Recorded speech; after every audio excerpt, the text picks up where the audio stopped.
aunque transitoriamente estoy con una licencia por motivos de salud, nada grave, porque en Ujú, realidad yo he sido el presidente del partido y el personero legal. ¿Por qué digo ujú, era? Porque transitoriamente he suspendido mis funciones por temas de salud, pero espero reincorporarme pronto.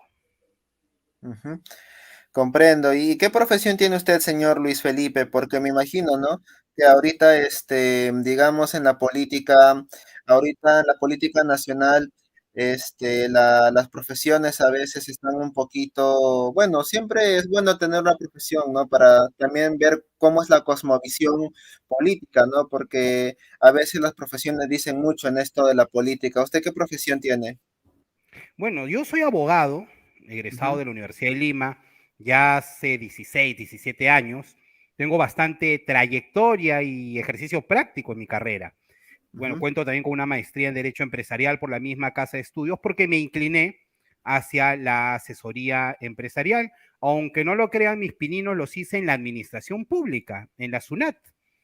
Y eso me ayudó bastante a conocer el monstruo del Estado por dentro y especialmente una de las entidades administrativas que más mentadas de madre tiene, así sea una abstracción, pero que es quejumbrosa para muchos, ¿no? Ujú. Y a veces causa una especie de magnetismo porque dicen tributen, ampliemos el tamaño del Estado, para eso necesitamos más contribuyentes, pero también la tributación no es nada sencilla en nuestro país.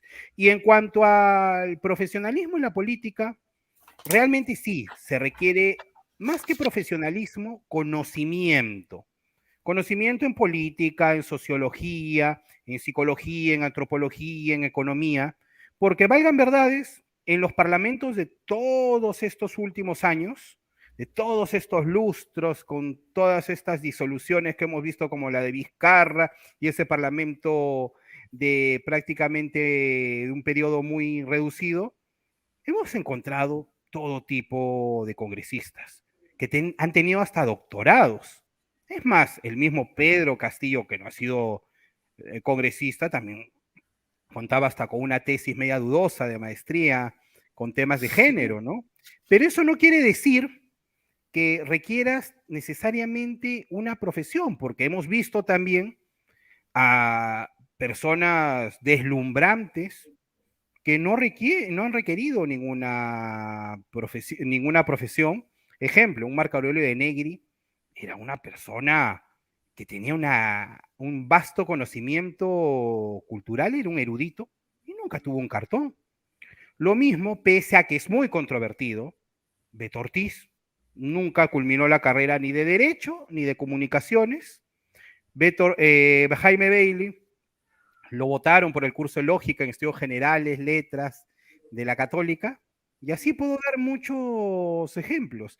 Es decir, no requerimos necesariamente un cartón. Ahora un cartón lo podemos conseguir de una forma muy rápida.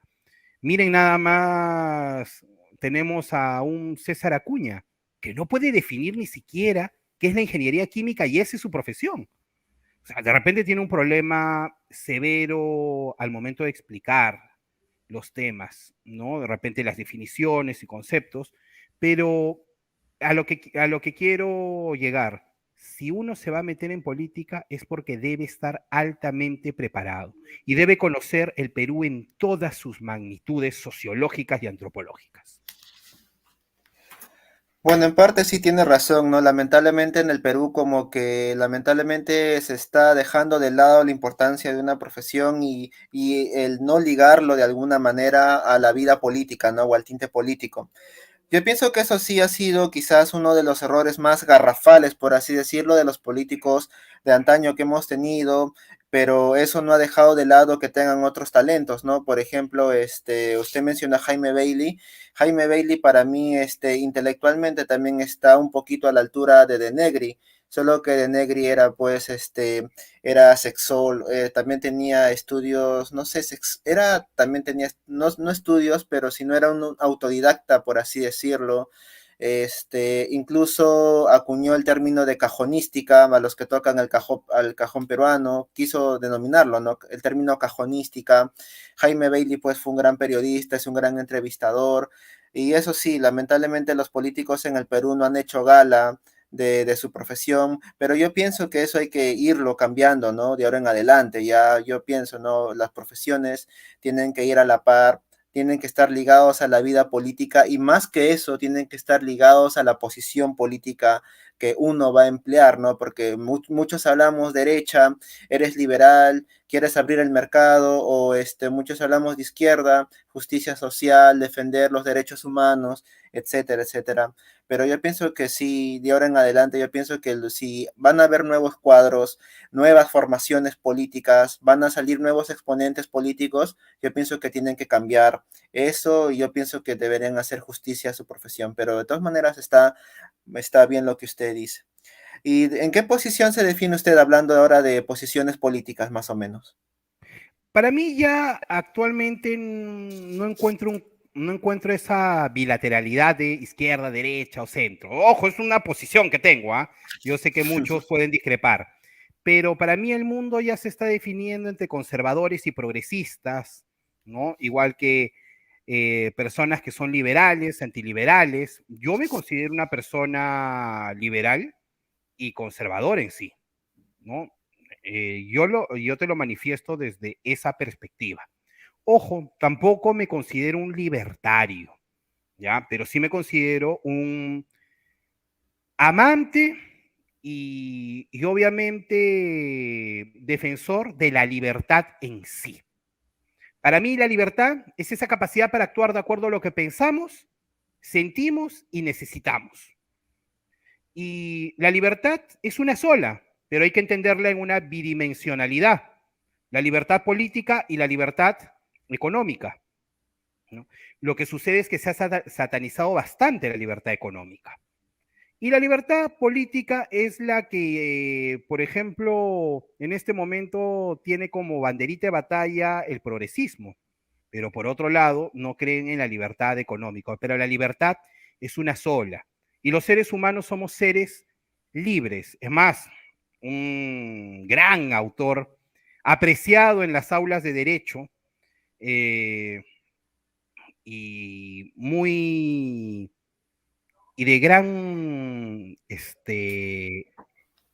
recolección intelectual de consulta, Carlos Fernández Cesarego, que escribió El Derecho de las Personas, un libro muy interesante que es el Tratado de Derecho de las Personas, es un libro que nos ayuda a entender qué es la vida, qué es la libertad, qué es el proyecto de vida, y él incluso de una forma muy filosófica, de un punto de vista muy jurídico, señala que los seres humanos ya de por sí tenemos libertad, que debemos hablar de seres libres, ser libertad, en realidad, ser guión libertad. Entonces, yo me defino como una persona que aprecia la libertad, y ese es el liberalismo. El liberalismo no es una doctrina filosófica, no es una ideología. El liberalismo es una actitud hacia la libertad en sí. Es por eso que no vamos a encontrar un decálogo del liberalismo, no vamos a encontrar una Biblia del liberalismo, a diferencia del marxismo, por ejemplo. Es más, el liberalismo es un conjunto orgánico muy desordenado, donde vamos a encontrar autores menos liberales y otros más liberales. Entiendo, o sea, de todas maneras usted está dentro de la posición política del liberalismo, pero sí me causa un poco de intriga antes de eso lo que acaba de decir de los progresistas y su relación con la libertad económica. Los progresistas están dentro de la izquierda democrática, los progresistas, bueno, al menos como yo, que yo también comparto un poquito la idea progre, tenemos el nacionalismo cívico, a diferencia de otros tipos de nacionalismos, como el nacionalismo étnico, religioso, que puedan existir, también defienden la libertad individual. Y también defienden la libertad económica, pero no dejan de luchar no dejan de luchar por los derechos humanos, por la justicia social. El progresismo también se está satanizando porque piensan que el progresismo lo relacionan con la defensa de los derechos LGTB, por así decirlo.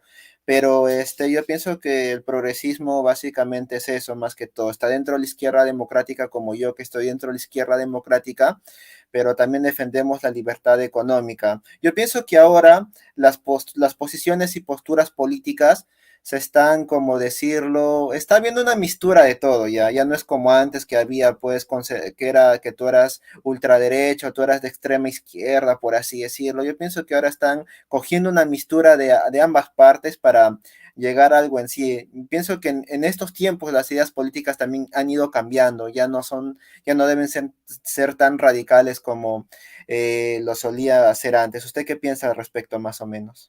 Lo que sucede es que en nuestro país, lamentablemente, hemos tenido un énfasis en el antipierolismo, el antiodriismo, el antiaprismo, el antifujimorismo, y actualmente ya no encontramos pues esa dualidad aprismo-antiaprismo. Actualmente encontramos una dualidad fujimorismo-antifujimorismo, y eso lo podemos ver en cada una de las elecciones generales. Y para mí el fujimorismo es un ceviche de siete colores en muchas ocasiones. O sea, no le veo realmente ningún tipo de doctrina ni ideología. Es más, no puede existir fujimorismo sin Fujimori. Igual, en mi opinión, no puede existir aprismo sin Alan. Tenemos unos cuadros realmente impresionantes. Lo que sucede es que el progresismo ha tenido un encapsulamiento por ciertos representantes muy vaporosos en nuestra variopinta política peruana, que han estado más abanderados por los derechos LGTB y una agenda proabortista, ¿no? Con la que discrepo enormemente. En cuanto al LGTB, yo discrepo en sí por una minoría muy politizada está tratando de imponer ciertos derechos. Ojo, yo sí soy de una idea. Si Juan ama a Pedro y Pedro ama a Juan, no hay que objetarlo. Es una reacción hormonal sumamente natural. O sea, yo no estoy en contra del homosexualismo ni del bisexualismo, es un ordenamiento de placeres, ¿no? Que se da a partir de la pubertad y de la adolescencia. Lo que yo estoy en contra es que se trate de imponer culturalmente una modificación a las instituciones. Y ojo, no confundamos instituciones con entidades administrativas. Las instituciones son las reglas de juego. Pero no podemos pretender que una minoría en un país eminentemente católico, de acuerdo al Instituto Nacional de Estadística e Informática, porque es eminentemente católico, se trate de plasmar una agenda en cuanto al matrimonio igualitario, en cuanto a la adopción. Ahí hay que tener bastante cuidado. Ojo, yo no estoy en desacuerdo con el matrimonio homosexual, ¿ah? Por si acaso, desde el punto de vista civil. O sea, realmente sí hay una protección de derechos económicos, hay un tema de protección a la convivencia de por medio que se debe regular. Pero consideremos que nuestro país es cultural y eminentemente católico, ¿no? Bueno, sí, como usted dice, el Perú es un país católico, pero eso también está un poquito mal, porque a pesar de que el Perú es un estado laico, es decir, un estado de que tú puedes elegir la religión que a ti te plazca, pero también nos quieren imponer de alguna manera la religión católica, ¿no? O sea, en los colegios y todo, ¿no? O sea, no, o sea, dice estado laico, pero no se cumple.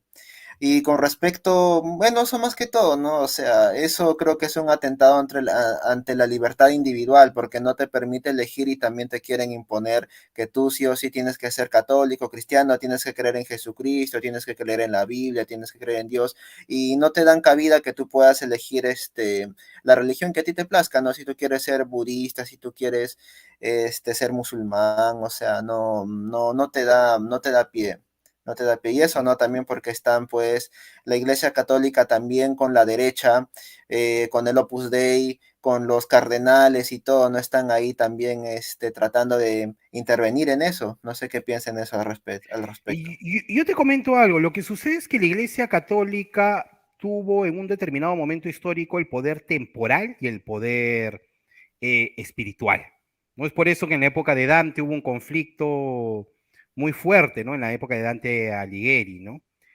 Y esto a qué conllevó que históricamente, después Napoleón fue genial, ¿ah?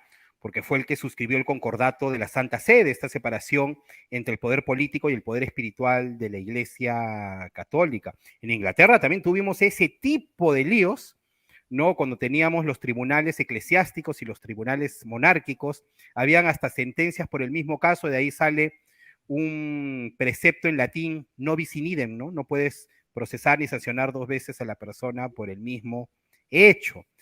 Y cuando se dio la etapa de conquista, hay que reconocer que hubo una imposición, tanto en Perú como en México y en muchos países donde se impuso un virreinato a posteriori, ¿no? Mi religión es superior a la tuya, mi querido poblador de América. Que hayas lanzado la Biblia es una gran ofensa. Que seas un politeísta o que tú te creas Dios, que seas un ser teocrático, es terrible. Entonces, tenemos una herencia católica que, ojo, no es mala de por sí, porque culturalmente somos católicos y la cultura es un conjunto de manifestaciones simbólicas, de creencias, ritos, y ha sido forjadora de la cultura. Por eso es que la Constitución le da un cierto reconocimiento y ciertos beneficios. La religión católica no se impone, solo que por un tema consuetudinario lo tenemos en colegios. Yo soy de un colegio católico, apostólico y romano, pero la Iglesia Católica tiene dos alas. El ala izquierda, ¿no? Muy de doctrina social de la Iglesia, ¿no?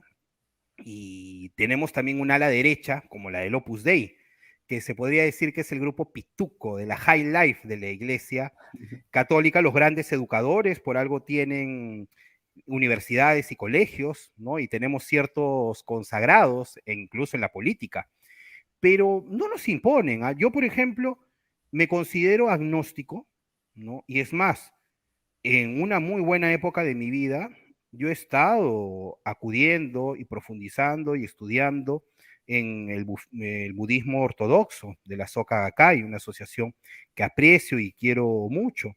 ¿No? Es decir, yo creo demasiado en el karma, en ciertos mantras, en Namgyo Horengenkyo, es decir, yo he profundizado mucho en esos temas porque lo veo como una filosofía de vida. Actualmente, y encontramos más dispersión, pero nuestra cultura tiene una raíz cristiana en sí, se cree en Cristo. Y eso lo vamos a ver con este gran fervor en estos días. Bueno, que ya ha disminuido en cuanto a pasiones, porque he visto unos videos en TikTok el año pasado, ¿no? Unos extractos de esa Semana Santa en Ayacucho. Parecía un programa, tú creo que eres menor que yo, era E! Entertainment en cable, donde había una secuencia de Wild On, ¿no? De fiestas salvajes en resorts, y eso es lo que veía pues en la plaza de Ayacucho. Las mujeres pues enseñando sus grandes o pequeños atributos en plena sierra. Entonces, las chupetas, la semana tranca, y obviamente hay que reconocer que sí, estamos inmiscuidos culturalmente en el catolicismo, pero, ojo, tenemos libertad de creencia. Si quieres, en este momento, tú presentas tu apostasía ante la Iglesia Católica y te separas. Generas ese cisma si es que tú quieres, ¿no? Bueno, no del todo, porque en los colegios todavía te siguen imponiendo de todas maneras, no de una forma a la fuerza como antes, ¿no? Como en los tiempos de Atahualpa, cuando desde ahí que parte todo, pero de alguna manera como indirectamente te quieren imponer a que tú sigas esta religión. Obviamente no te obligan, ¿no? Pero sí de alguna manera como que indirectamente te quieren imponerlo. Eso yo pienso que para mí ese es un atentado sí contra la libertad, contra la libertad individual y contra los derechos mismos del ser humano, porque no se respeta íntegramente de que el Perú al 100% sea un estado laico. Para mí es relativo, no es que se cumpla al pie de la letra eso, o sea, es relativo. Y Pero bueno, y depende, también, ¿ah? Depende, porque yo, por ejemplo, no he decidido poner a mis hijos en un colegio, pese a que tuve propuestas para que los coloquen en mi colegio, ¿no? Es más, tuve propuestas de colegios católicos. Actualmente, yo lo he metido en un colegio donde el curso es de valores, no es de religión, porque yo más creo en el conjunto de ideas, ese conjunto de ideas que comparte una sociedad acerca de lo que es bueno, malo, deseable, indeseable. El problema es que hay una hegemonía católica. Entonces, donde tú vayas este domingo, ¿no? Ahí está, mañana, jueves, recórrete el centro de Lima nada más y vas a ver el paseo por todas las iglesias. El domingo nada más has visto que la gente salía y estaba con las manos con sus palmas. Es porque hay un predominio católico y eso es lo mismo que sucedería si te vas a Emiratos Árabes, ¿no? Y ni qué decir si te vas a ciertos estados de Estados Unidos, donde vas a encontrar luteranos, calvinistas, donde la mayoría de masas son las que imprimen la creencia y la ideología. bueno, sí, pero de todas maneras sigue siendo relativo. Bueno, no sé cómo habrá cambiado la situación en los colegios, pero hasta donde yo sé, cuando estaba en el 2010, no, 2000, claro, 2010 ya cursando mi último año, sí, todavía seguían imponiéndote de manera indirecta. Ahorita sería bueno ver cómo está ese panorama, ¿no? Pero es imposible. Bueno, y cambiando de tema, señor Luis Felipe, antes de no, me gustaría también hablar un poquito de su libro, ¿no? Como previa. ¿Por qué decidió sumarse al partido de Jorge Ugarte, Tu Independencia? ¿Ve realmente que este partido tenga un futuro político en la escena nacional o no? Me gustaría que me responda esas interrogantes. Bueno, te comento, yo sí le veo futuro, ¿no? Al partido, aunque son muy, ¿cómo te explico? El partido ha sido muy transgresor. ¿Por qué razón?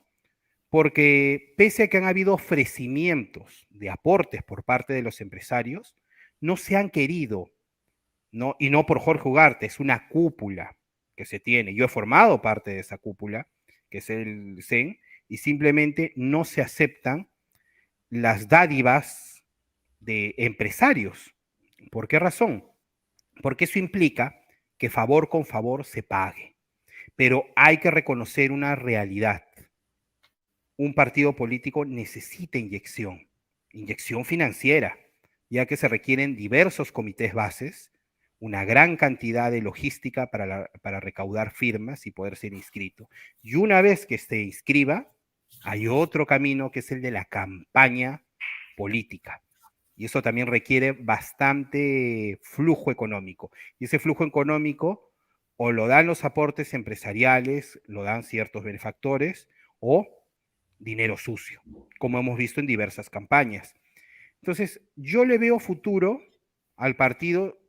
Yo espero regresar ya el próximo mes, reincorporarme, en el mes de mayo, a más tardar junio, y tratar de ver los aportes de empresarios, pero bajo un sistema de prevención de lavado de activos y financiamiento del terrorismo. Es decir, tener un oficial de cumplimiento que sea responsable de registrar esos aportes, tenerlos detectados, es un sistema de gestión.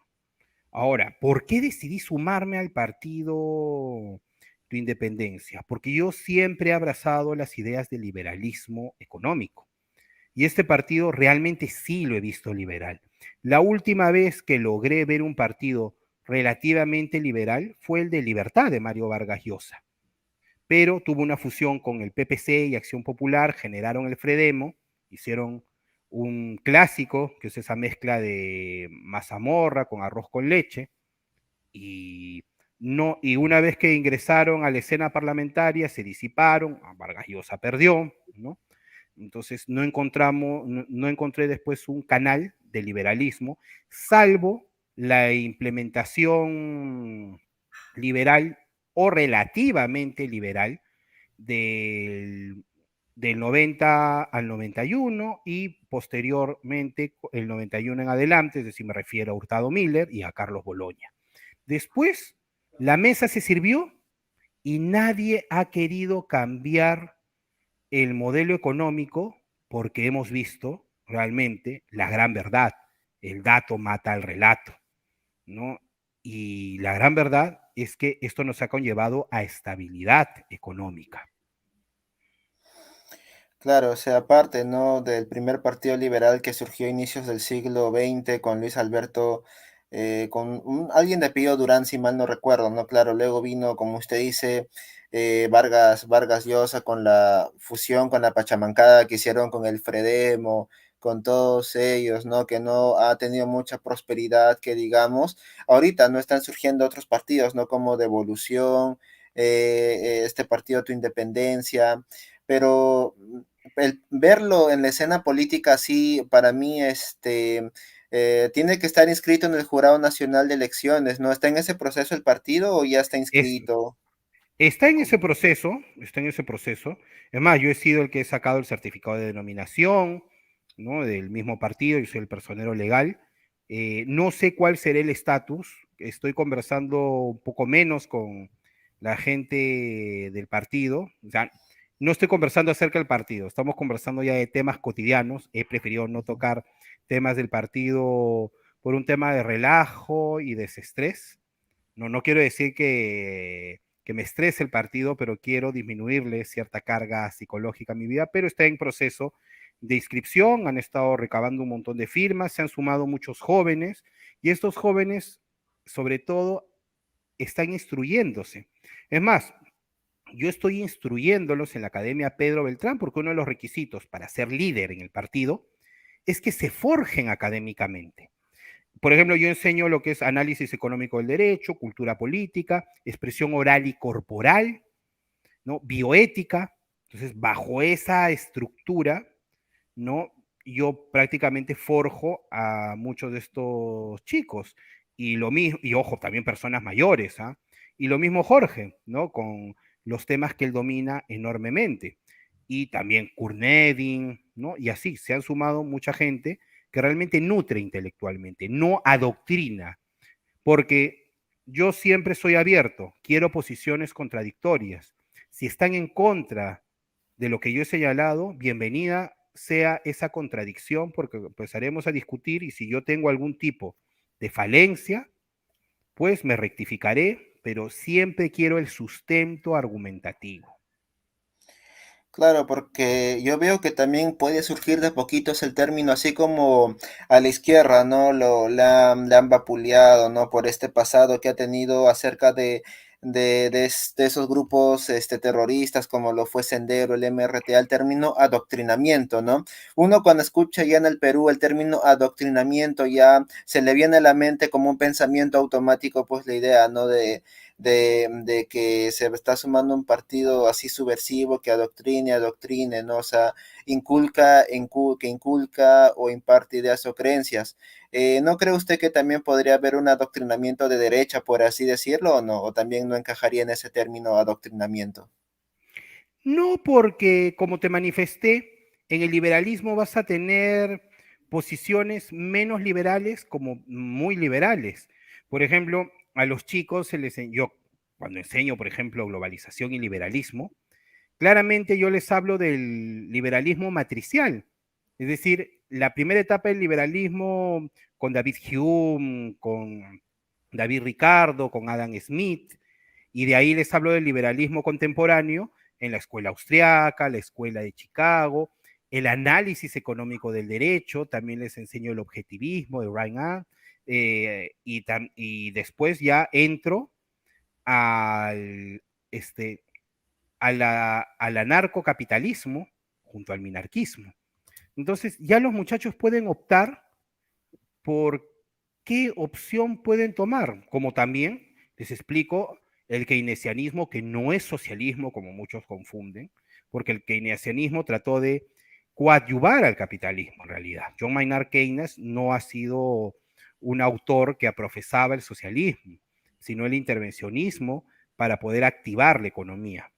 Y en cuanto al marxismo, también ciertas críticas, pero si hay alguien que puede absorber algo positivo del marxismo, genial, ¿no? O sea, no tenemos ese adoctrinamiento de decir, esta posición es la mejor. Tratamos de infundir con ciertos ejemplos y con datos, es decir, con sustentos basados en cifras. El dato mata el relato y es algo que fastidia enormemente. Ahora, ojo, yo por qué soy ciertamente detractor de la izquierda, por muchas razones. Porque, valgan verdades, la reforma agraria de Velasco fue un jalón de patillas para la sociedad peruana, ¿no? ¿Por qué? Porque realmente de ahí salió el término o la frase, oye, ¿qué crees? Que estás en tu chacra, porque sabíamos del abuso por parte del hacendado, del gamonal, dependiendo si estábamos en la costa o en la sierra, pero consideremos algo, pasamos a ser un país importador en materia agraria, ¿no? Y en ese gobierno, si vemos la balanza comercial, tuvimos más importaciones que exportaciones, tuvimos un enorme déficit fiscal, es decir, fue un gobierno que empezó a generar inflación lentamente y detrimento al erario fiscal. Luego hemos pasado a una acción popular muy débil que permitió que también dos grupos subversivos de izquierda, Sendero Luminoso y el MRTA, generaran más de 50.000 muertos y daños inconmensurables. Y a eso le sumamos al SUTEP, que ha sido el cáncer más letal de la educación, porque es la gran verdad. O sea, el SUTEP proviene de Patria Roja y eso es lo que ha generado un desastre en la educación, porque no me vengan a decir que la educación siempre estuvo así. Por poner un ejemplo que siempre coloco, en el Colegio Guadalupe, Jorge Basadre era profesor. Entonces, ahora ser profesor es mirar a una persona por debajo del hombro. ¿A qué eres profesor? Y de Colegio Nacional, ni qué decir. Y basta escuchar cómo se expresan o cómo enseñan y es una desgracia total. Es la gran verdad, ¿no? Ahora, si a eso le sumamos que el año 1988 la anglo-holandesa Shell quiso invertir en Camisea. ¿Y qué pasó? Estrada, Barrantes, el Cojo Díez Canseco, gente de izquierda, incluso Alfonso Ramos Alba, que era aprista, fueron personas que se opusieron a ese proyecto. Y mira lo que ha conllevado hasta el momento. Años de retraso en la explotación de este hidrocarburo. Entonces, eso es lo que conlleva la izquierda. Y mira lo que hizo García Sayán. ¿Cuántos senderistas y amarretistas tenemos libres? Si no aplicamos una política de mano dura, esto se nos va a ir de las manos. Y recuerden, tú me dijiste que terminaste el colegio el año 2010. Yo he terminado después. En este momento, en Semana Santa, podemos ir a Ayacucho con mucha libertad. En mi época, ir a Ayacucho era inconcebible. Era mejor ir al pelotón de fusilamiento. ¿Qué podíamos ir a provincia en Semana Santa a divertirnos? Esto era impensable. Es más, llegabas a Huacho y encontrabas las pintas y las banderas en los techos de Sendero Luminoso. Es por eso que la izquierda le ha generado mucho daño al Perú. Bueno, aquí sí vamos a tener una conversación y un intercambio de ideas bastante excepcional. Vamos a hacer un desmadre intelectual, por así decirlo. Lo que usted me acaba de manifestar sobre su posición contraria a la izquierda política es más o menos un pequeño preludio o un pequeño extracto de lo que está más o menos escrito en su libro denominado, ¿cómo se llama? El libro Antirrojete, algo así, ¿no? Sí, es el libro Tirrojete, 7 tesis equivocadas de la izquierda en América Latina. Ya va a salir la segunda edición, ¿no? Ya estoy hablando con la editorial porque se acabaron los ejemplares en un 2x3. Pero ojo, si bien el título es muy lacerante de repente para quienes lo leen Es o lo muy escuchan, despectivo. claro, valgan verdades, en la contrasolapa podemos encontrar las 7 tesis. El aborto como acto de disposición del propio cuerpo, el Estado en su actividad empresarial, los países nórdicos como países socialistas, ¿no? Luego tenemos que el régimen de Maduro no es una dictadura, el impuesto a la riqueza como motor como solución recaudatoria y el cambio de constituciones como cambio de mejoría social o de motor social, y una tesis de epílogo en la cual señalo que la pobreza no es causada por la riqueza. ¿No? No sé si de repente tienes el libro ahí, qué miedo. ¿No? Bueno, ya a ver, me gustaría leer ese libro para hacer, digamos, un pequeño análisis en mi canal, está bueno.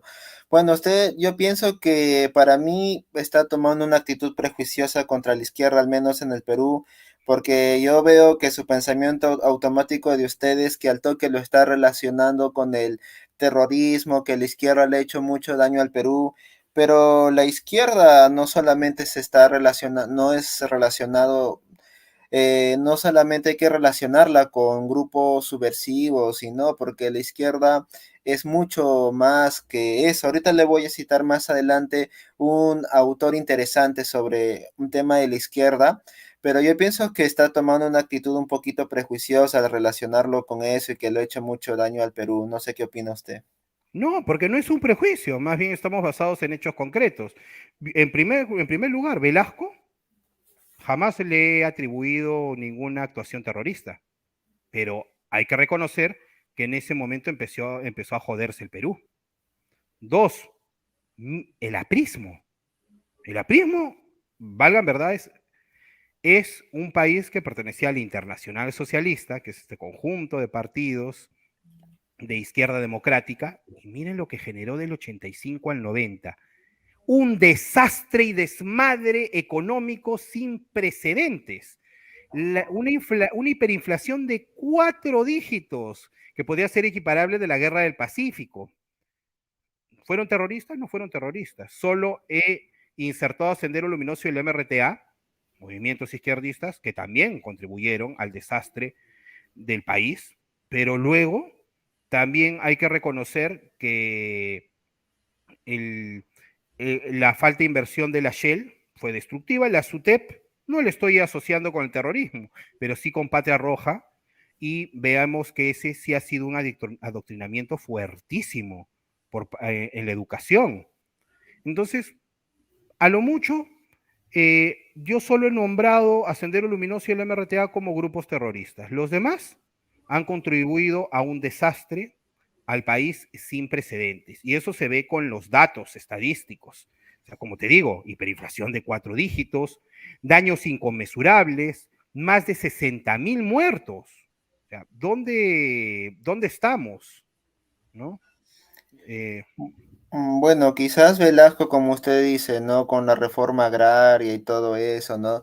Pero yo pienso que hay que rescatar los aspectos también positivos.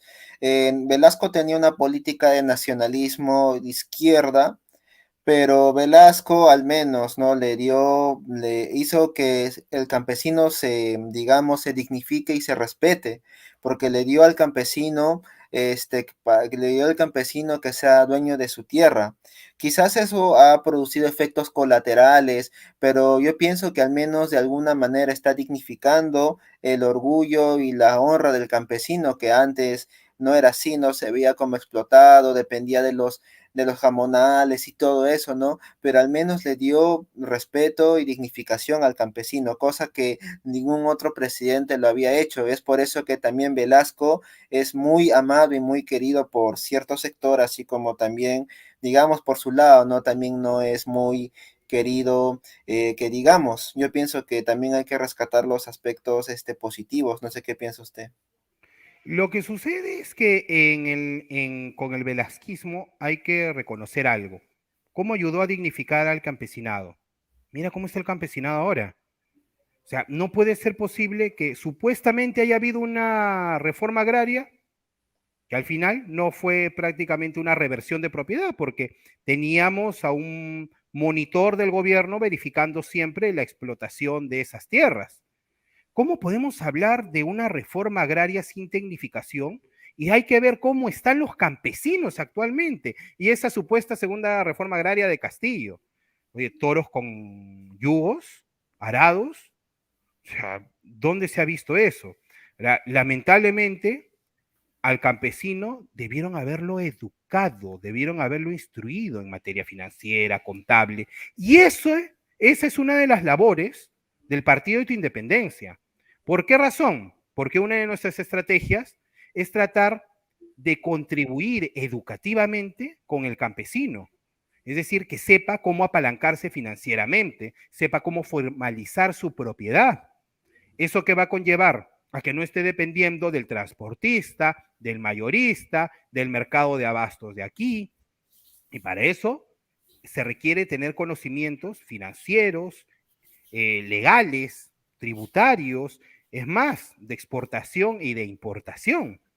Y ese fue uno de los grandes errores de Velasco. Si vemos las cifras, déficit fiscal, empresas públicas deficitarias. Luego encontramos una cifra inflacionaria de casi 2 dígitos.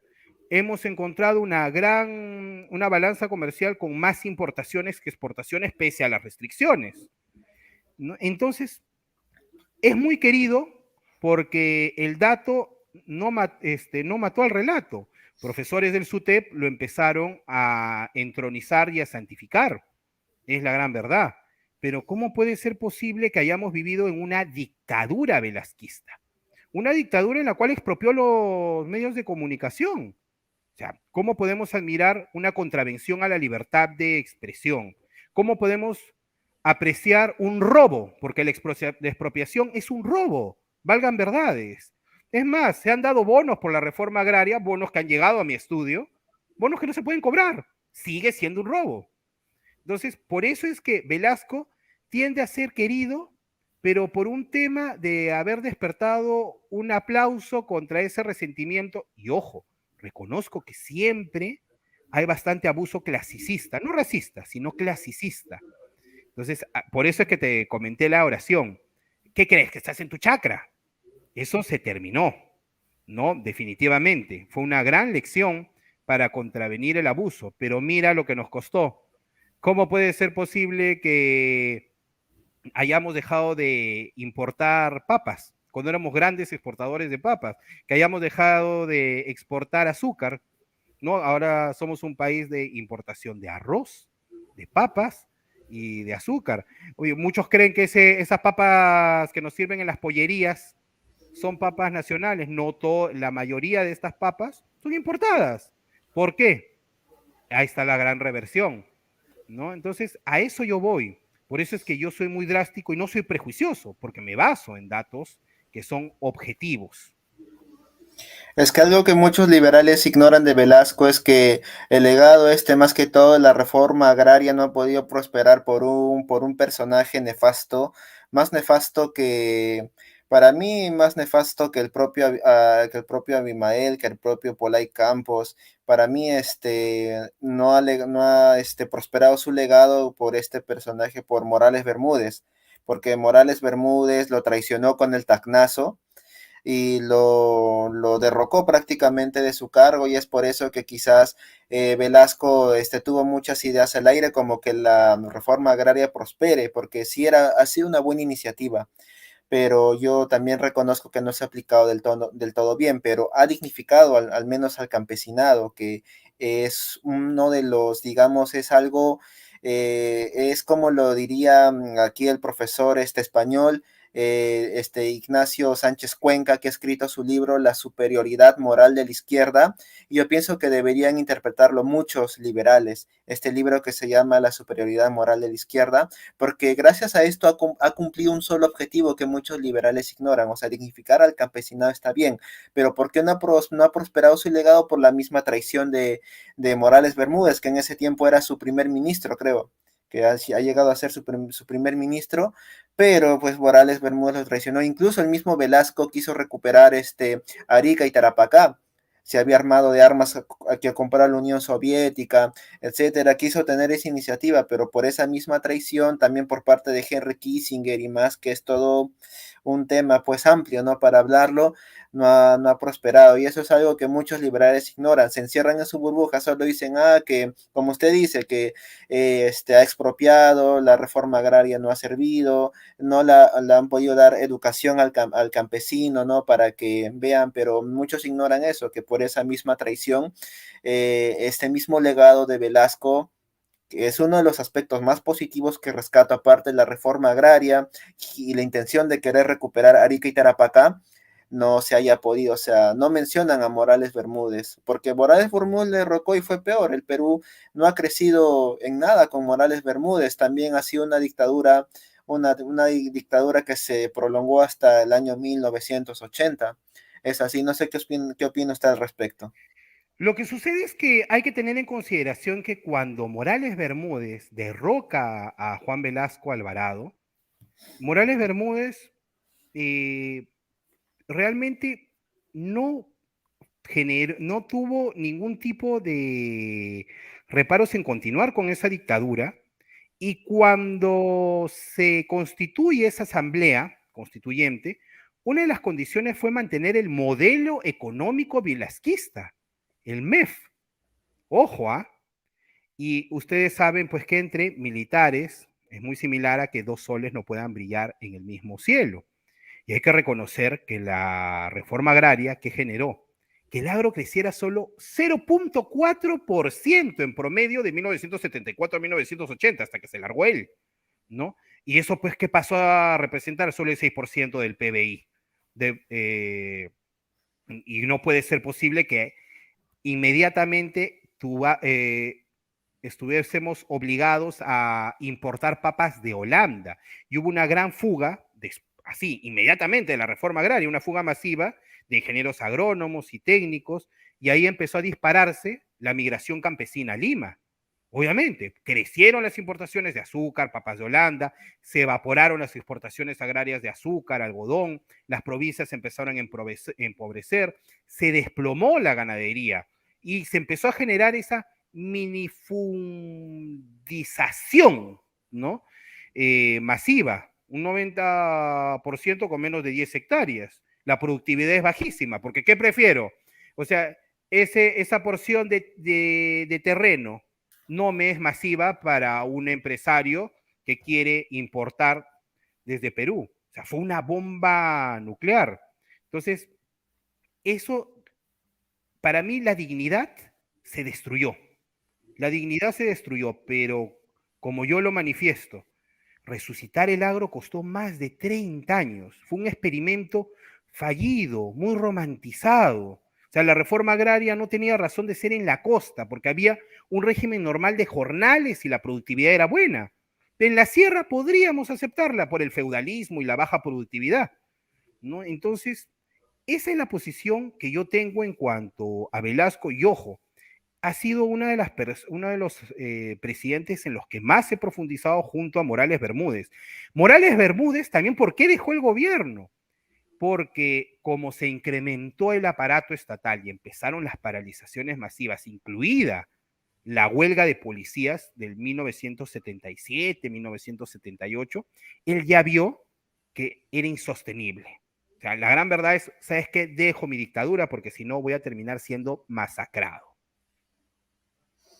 No, Morales Bermúdez también dejó el gobierno porque sabía que iba a haber también una orden de persecución en su contra, ¿no? Pero lamentablemente vino muchos años más tarde porque él estuvo involucrado también junto con Pinochet y otros militares como Pinochet en Chile, Videla en Argentina, por esto que hizo el Plan Cóndor, algo así, ¿no?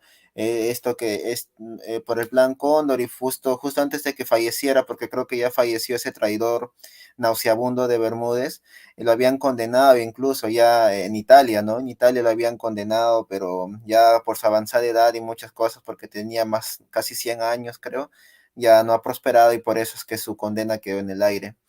Y es así. Claro, lo que Bueno, pasa es que el 2015 la justicia italiana reanudó el juicio contra Morales Bermúdez, junto a unos 32 o 34 implicados en dictaduras latinoamericanas, ¿no? Entonces, obviamente también, ojo, el 2015 también el Poder Judicial peruano abrió un proceso judicial contra el expresidente y o dos altos mandos por crímenes de lesa humanidad. Pero hay que tener en consideración algo, ¿no? El Tribunal Penal Internacional es un tribunal que sí ha demostrado cierto nivel de latigueo contra muchos líderes que han sido nefastos, ¿no? Ojo, que para mí Morales Bermúdez representó también un continuismo, ¿ah? Pero de todas maneras yo discrepo mucho con quienes dicen, él fue el que hizo que se recuperara la democracia para el Perú. Mentira. O sea, lo hizo porque no le quedaba otra opción, ¿no? Claro, Morales Bermúdez no hizo nada, no hizo nada, no hizo, digamos, nada por continuar el legado de Velasco. Para mí que él siempre, que él lo quiso, él ya para mí lo derrocó porque estuvo, digamos, ya se congenió, se alió con Estados Unidos, porque en algo tenía que ver Kissinger, creo, porque él también fue uno de los que lo traicionó, por eso le dicen felón, traidor y muchas cosas, ¿no? Y por muchas cosas más debió ser condenado, no solamente por el Plan Cóndor, sino también debió ser condenado por muchas cosas. Pero bueno, yo pienso que hay que rescatar el legado positivo de Velasco y no solamente centrarnos en que empobreció al Perú y que dejó en crisis al Perú como lo hizo Alan García en su primer gobierno, algo así. Y me gustaría más o menos que me hable un poquito de su libro, así como un pequeño extracto, por qué ese nombre y más o menos en qué consiste, así como un pequeño argumento, algo así. Es es un ensayo en el que contradigo y discrepo de las posiciones izquierdistas, ¿no? Ya sean radicales o menos radicales. Por ejemplo, el aborto como acto de disposición del propio cuerpo. ¿Ya? Hay que reconocer que no estamos hablando de un acto de disposición del propio cuerpo. La mujer y el nasciturus son dos seres humanos distintos, con ADN distinto, con latidos distintos. Es decir, no podemos negar que existe vida, ¿no? La vida no se inicia, la vida se transmite a través de los gametos. Por lo tanto, realizo un análisis desde la ontogénesis, ¿no? Hay que analizar desde cuándo se inicia la vida, pero yo manifiesto algo, la vida se transmite. Pero podemos tener ciertas posiciones, por ejemplo, que la vida se inicia a partir del día 14, que es una posición adoptada por los penalistas, cuando el embrión se anida en la pared uterina. Algunos sostienen que es cuando se forma el cerebro, otras desde los primeros latidos cardíacos. Hay otras posiciones que señalan que la vida se inicia desde el nacimiento. Y el nacimiento también tiene otro conjunto de posiciones, que desde que sale la cabeza, desde que le cortan el cordón umbilical. Sin embargo, un acto de disposición del propio cuerpo es algo falso. O sea, la mujer no tiene ese acto de disposición del propio cuerpo porque está matando a un ser vivo. Por lo tanto, no podemos estar aseverando que el aborto sea legal, porque estamos acabando con una vida. Esa es una posición del libro, ¿no? Y obviamente, si uno revisa la bibliografía, ha realizado un análisis profundo. Luego, el Estado como empresario. O sea, lamentablemente, mucha gente quiere y desea que el Estado invierta en actividad empresarial. Y eso es algo extremadamente nefasto. Yo ya soy una persona cuarentona. He trabajado en el Estado. He trabajado incluso para una empresa bien peculiar, algo de lo que no se habla mucho. ¿Por qué Salud tiene empresas de limpieza? Tiene una empresa de limpieza y tiene una empresa de seguridad, como Prosegur. Zapatero a tus zapatos. Y a ver si se hace una auditoría en esas empresas y vamos a ver que esas empresas no van a quebrar, siempre ganan los concursos públicos para el Estado, para limpieza, para seguridad, y hay que ver también el personal que está ahí, si no es del partido de gobierno, muchos por locación de servicios que no deberían estar por locación de servicios porque desnaturalizan el contrato de trabajo, ¿no? Está muy bien lo que se ha implementado en la Constitución de 1993. El Estado empresario solo debe actuar bajo un principio de subsidiariedad. Lo mismo en cuanto al régimen de Maduro. Muchos dicen, y hasta ahora, a algunos les cuesta decir que el régimen de Maduro es una dictadura, porque ha sido elegido democráticamente. Oye, no te pases, pues. O sea, que no haya libertad de expresión, que no, que hayan presos políticos. O sea, no me digan que no hay dictadura. O sea, o hay democracia o hay autocracia. Hay separación de poderes o concentración de poderes.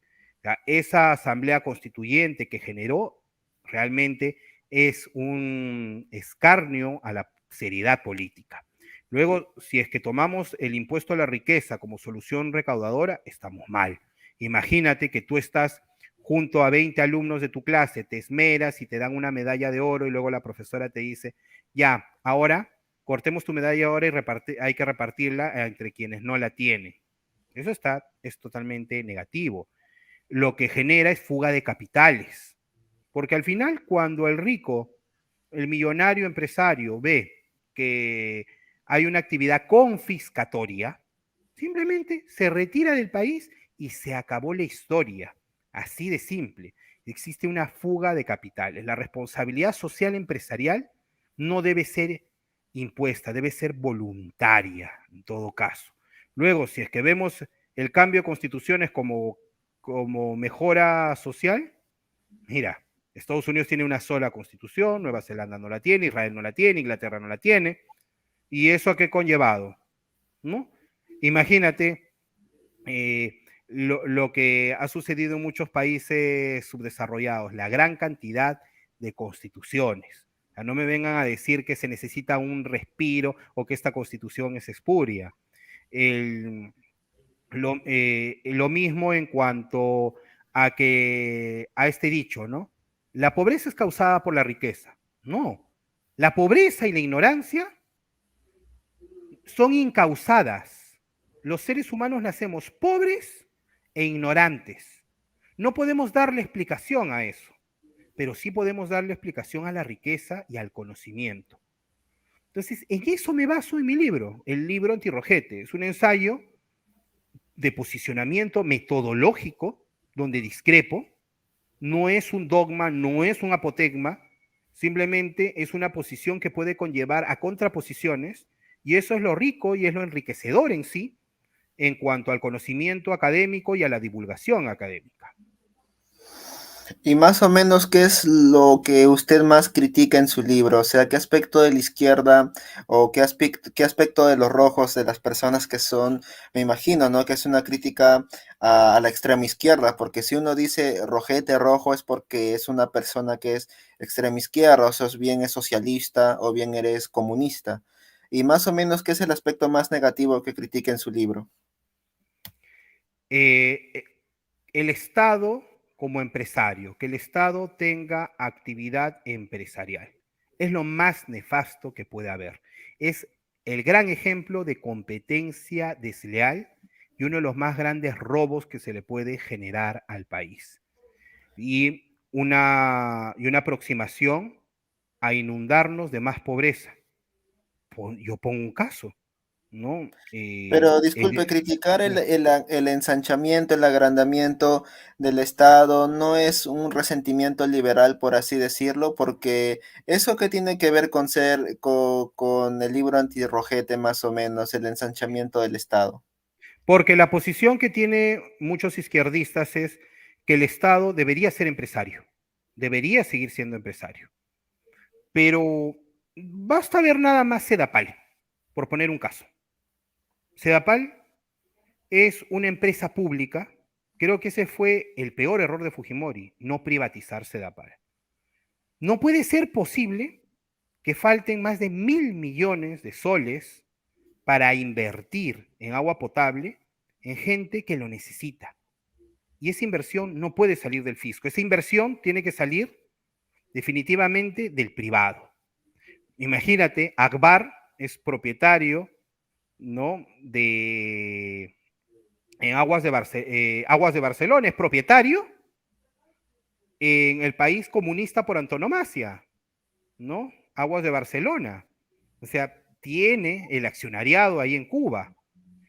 Es más, también algo que sostengo enormemente es que los pobres están pagando un precio muy elevado por litro de agua o por llenar esos bidones. Es terrible.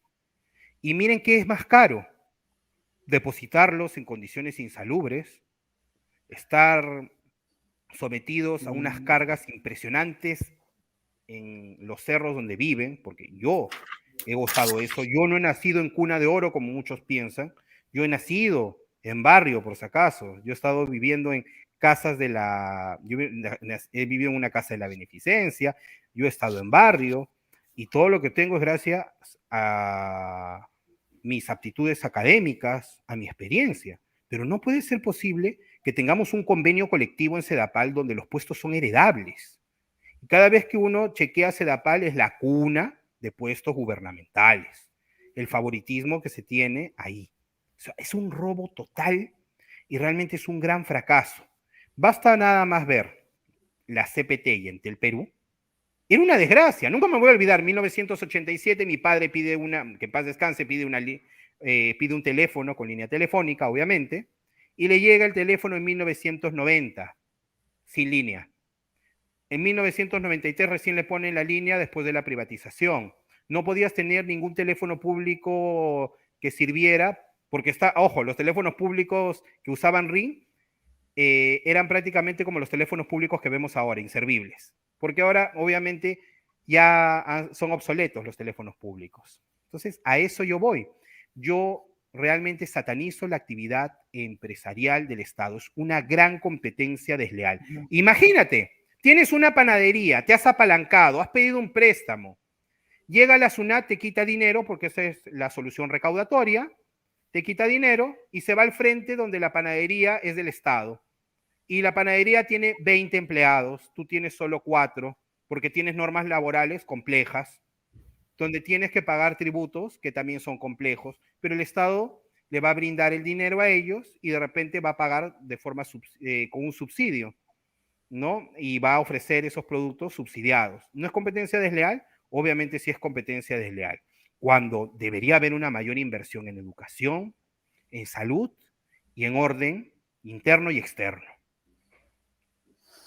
Bueno, yo pienso que para agregar una crítica, ¿no? Porque usted critica el ensanchamiento del Estado, que muchos izquierdistas, más o menos, me imagino los que tienen una posición socialista, los que defienden que el Estado debe ser dueño de todo, que el Estado debe repartir riquezas, ¿no?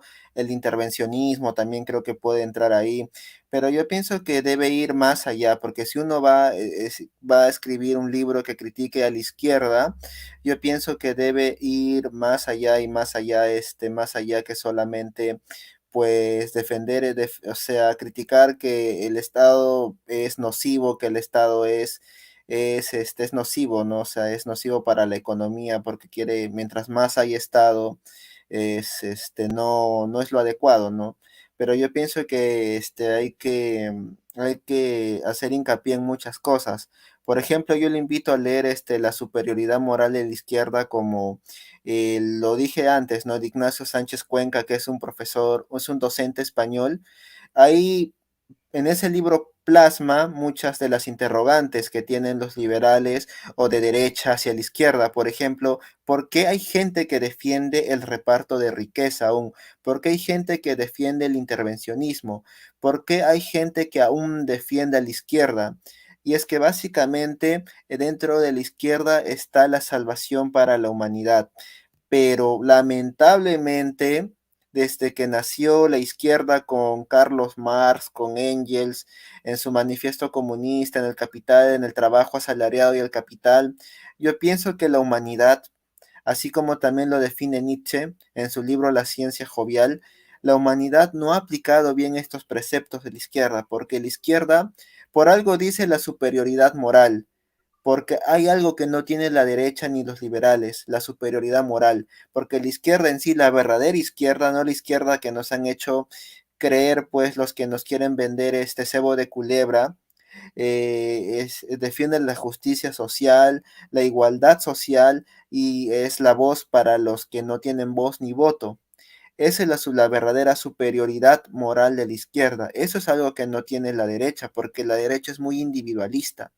Yo pienso que la verdadera izquierda tarde o temprano se va a aplicar, pero así como lo han aplicado modelos como Fidel Castro, modelos como el mismo Chávez y Maduro, esos son modelos totalmente equivocados. Han usado la izquierda como un método para llegar al poder en base a la manipulación y el resentimiento que también tienen los mismos liberales al decir, al criticar a la izquierda solamente como un sinónimo de que el Estado se hace más grande es peor. Y la izquierda es una dimensión muy amplia que hay que criticarla, y hay que, si uno va a criticar a la izquierda, hay que criticarla en todos los ámbitos, no solamente al socialismo, ¿no? Porque lo que usted está criticando es básicamente el socialismo, en resumen, en su libro, ¿no? Si está criticando al Estado. No sé qué opina al respecto.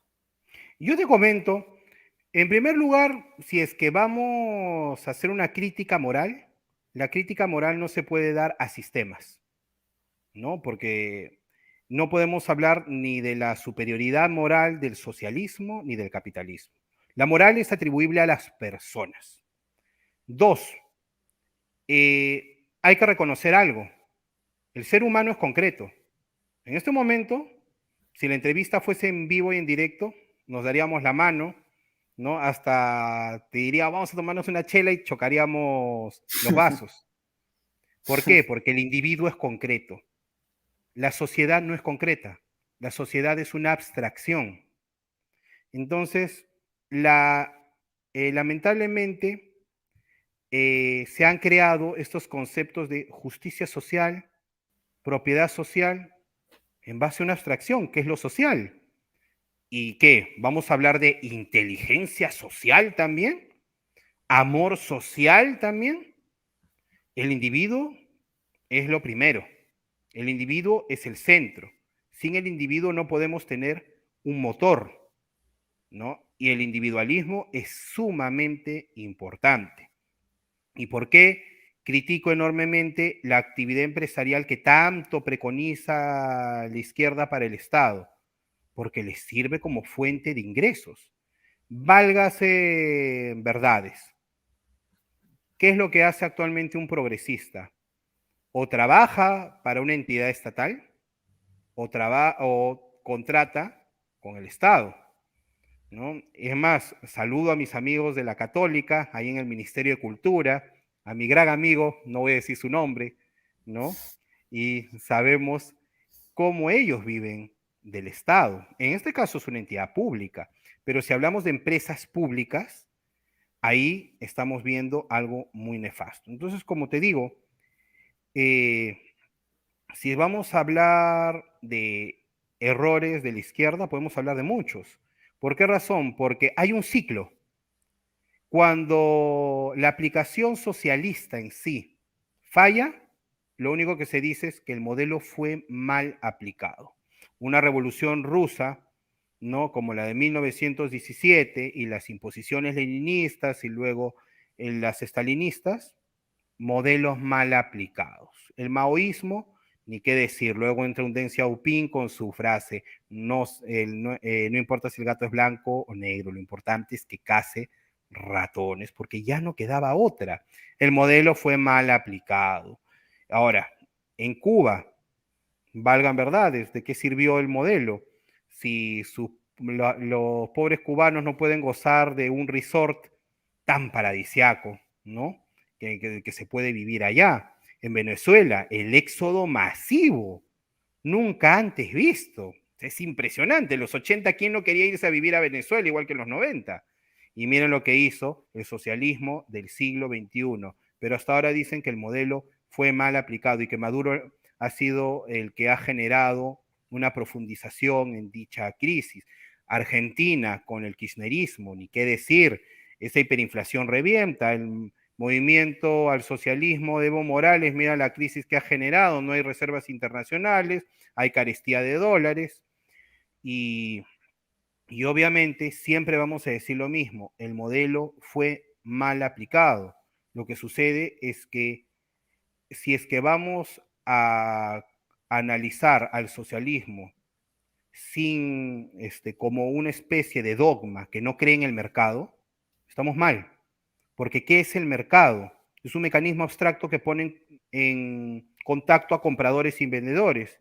Y los recursos son finitos, son limitados y hay que saber cómo administrarlos. Pero así igual Y también la derecha y el liberalismo tuvo sus errores. La constitución de Fujimori no niego que en sus inicios sí sacó a la gente de la pobreza, sí hubo inversión y también privatizó ciertas empresas, pero también está favoreciendo a los monopolios también de alguna manera. Y por eso es que hay mucha corrupción, y es una constitución de derecha, una constitución, no creo neoliberal, porque el término neoliberal creo que no es el término adecuado como muchos lo defienden, ya sonaría muy cliché si yo lo denomino neoliberal, pero es una constitución liberal que se basó en el consenso de Washington, tengo entendido. Pero de alguna manera yo pienso que si la derecha y el liberalismo fueran modelos también arquetipos perfectos, no estaríamos en la situación actual que estamos. Hay mucha corrupción, el Perú sigue siendo un país tercermundista y también es algo que Ignacio Sánchez Cuenca lanza una pregunta en su libro: ¿por qué aún la gente defiende a a la izquierda? ¿Por qué aún defiende el cambio? Es por algo, y más que todo eso aplica en la realidad peruana, porque hay mucha gente que aún defiende a la izquierda y culpa a la derecha y al liberalismo por esta crisis, por esta corrupción que tenemos, porque siguen siendo pobres. Los pueblos más recónditos del país siguen siendo pobres, no tienen acceso a una educación y a una salud dignas, y se supone que estamos en un modelo, en un gobierno, para mí de derecha. O sea, si bien el presidente que hubo antes, Castillo, ahora Dina, son de izquierda, pero están ligados a una constitución de derecha. O sea, si, no importa si en este país tú eres presidente, pues, ¿no? Yo soy presidente, yo me considero de izquierda, pero nunca voy a poder ejercerlo porque estoy ligado a una constitución de derecha y tengo que respetar los preceptos de la constitución. No voy a poder hacer nada si estoy ligado a esta constitución. Es por eso que también urgente un cambio de constitución, pero no con el gobierno de Perú Libre, ¿no? Que tenía las intenciones de cambiar la constitución, porque yo soy de izquierda, pero yo, como digo, yo nunca defendería también un modelo donde se maten seres humanos, donde haya, donde haya una crisis como en el modelo, pues, cubano y venezolano. Pero de alguna manera también, entonces la derecha y el liberalismo también no son los arquetipos adecuados. No sé qué opina con respecto a esto ya para finalizar esta Es entrevista que que está a- interesante. algo que siempre comento es que tienen que analizar la Constitución. O sea, ¿por qué razón? Porque no es una constitución de derecha, no es una constitución liberal, como se hace creer. Basta nada más leer del 58 al 65 y también el 66. ¿Ah? ¿Por qué razón? Porque los pueblos son pobres, esos pueblos recónditos son pobres, porque Lima es una ciudad insostenible. Tiene más de 13 millones de habitantes y esa migración, ¿por qué se generó? Por la reforma agraria y por el flagelo terrorista, ambos de cimientos socialistas. Ahora, si analizamos la constitución el artículo 58 que nos señala, la iniciativa privada es libre y se ejerce en una economía social de mercado. La economía social de mercado ya es un copy-paste de la constitución de 1979, de un modelo ordoliberal, ¿no? Que es una combinación entre la libre competencia y, y la planificación estatal. Por eso es que el artículo 58 señala que el Estado nos orienta el desarrollo del país en materias de empleo, salud, educación, seguridad, servicios públicos.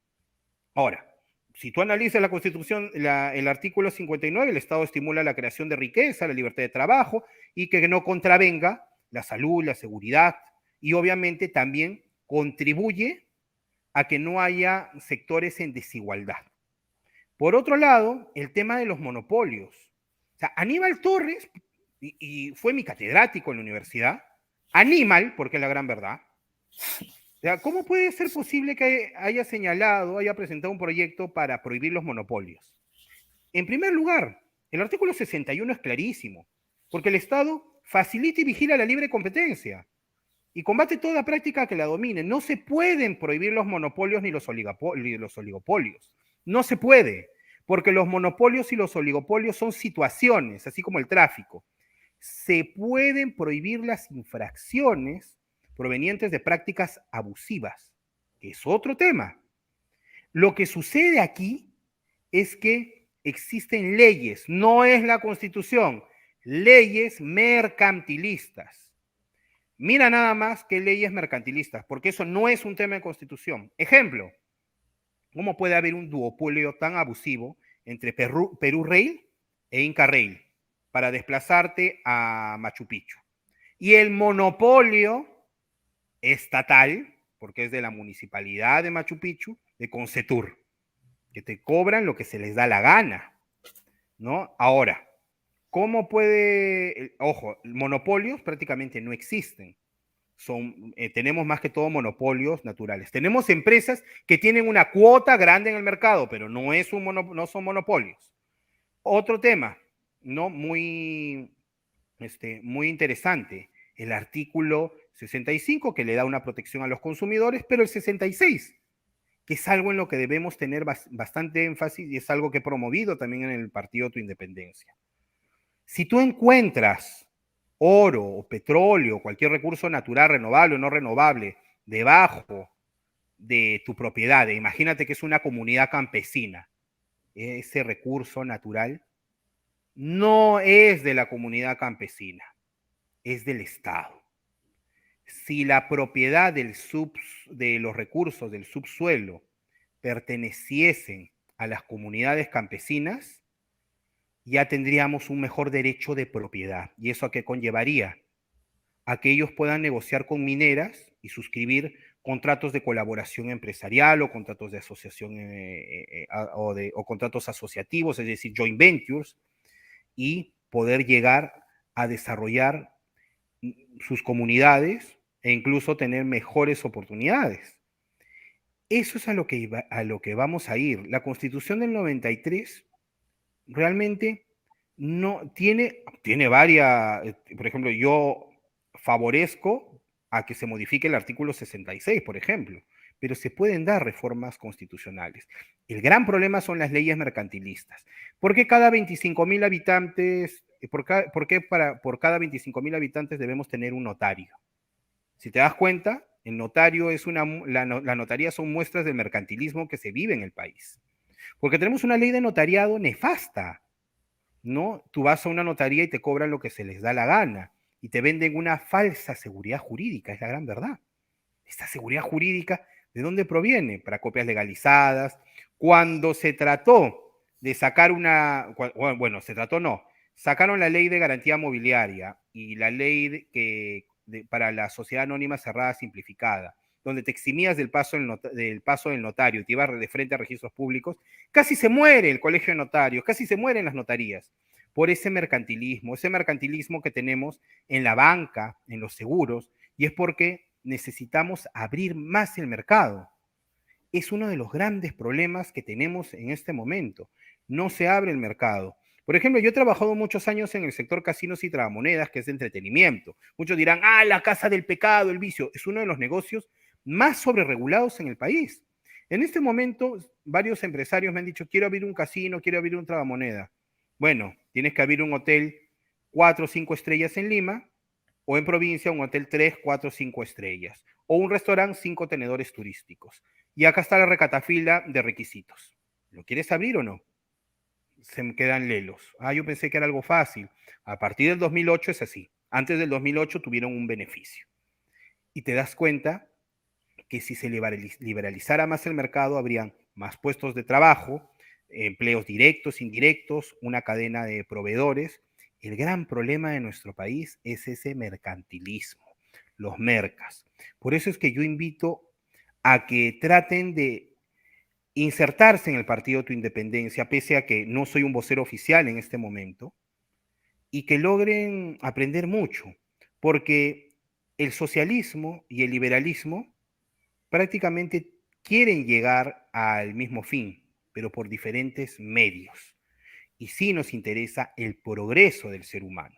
A mí me molesta enormemente que hayan personas sin acceso a energía eléctrica o agua potable. Me molesta enormemente que una persona se enferme y prácticamente se muera porque no tiene dinero, porque no tenemos un gran sistema de salud. No puede ser posible que una gran cantidad de niños y adolescentes no comprendan lo que leen o no puedan realizar ejercicios matemáticos.